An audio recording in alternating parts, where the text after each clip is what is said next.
Pada awal bulan ini, kerajaan Malaysia menguatkuasakan duty excise ke atas cecair vape atau penguap elektronik dengan kandungan nikotin.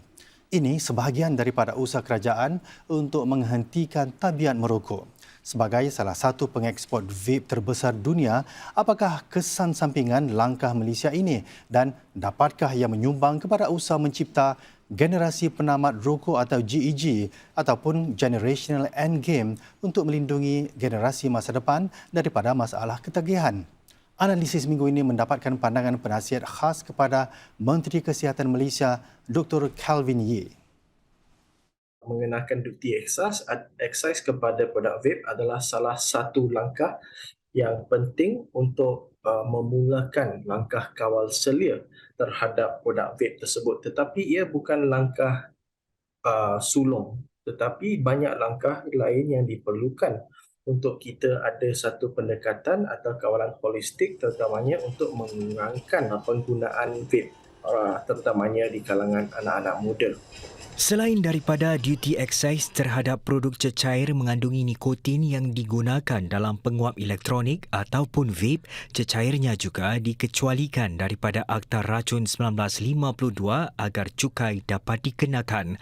Ini sekaligus mencetuskan keprihatinan sesetengah pihak yang melihatnya sebagai lesen untuk membenarkan rakyat Malaysia mengambil nikotin tanpa sebarang kawalan.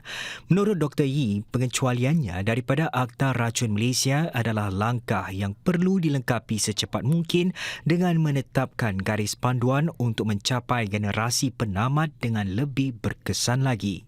Jika seorang pengusaha vape ingin menjual produk vape mereka pada anak-anak kecil ataupun jual di kantin sekolah ataupun jual kepada anak-anak di sekolah ataupun buka kedai 50 meter dekat sekolah, kita sebenarnya tak ada peraturan untuk menghalang mereka daripada berbuat demikian. Kita haruslah tutup lubang itu secepat mungkin supaya tak ada kesan sampingan yang tidak diingini seperti saya katakan tadi, di mana anak-anak muda kita atau anak kecil kita terjebak dalam perbuatan atau tabiat vape ini. Generation Endgame tersebut bukan sahaja kita nak melindungi kesihatan generasi yang akan datang, tetapi mengikut data dari Kementerian Kesihatan, kebanyakan perokok sebenarnya dari golongan B40.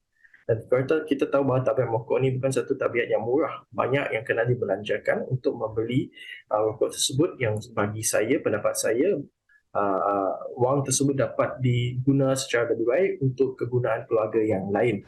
Ditanya sama ada Malaysia akan mengikut tindakan negara-negara jiran seperti Thailand dan Singapura untuk mengharamkan vape, Dr. Yee berpendapat bahawa pengharaman tidak seharusnya membuahkan hasil dalam menangani masalah ketagihan. Beliau memberi contoh di Singapura misalnya, di mana tabiat menggunakan vape masih berleluasa meskipun ia telah diharamkan.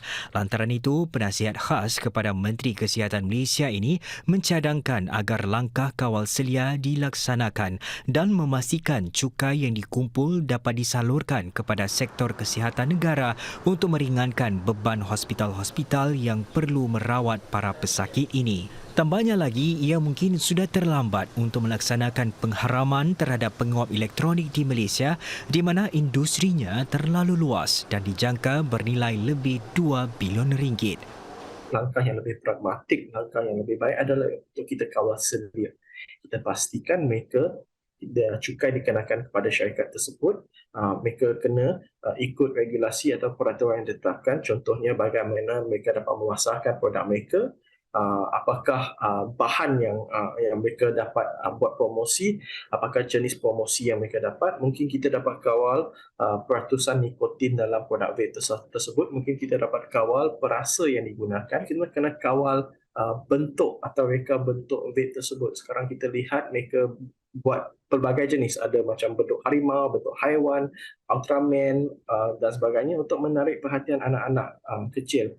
Rang Undang-Undang Kawalan Produk Tembakau akan dibentangkan Kementerian Kesihatan Malaysia di Parlimen pada Mei ini.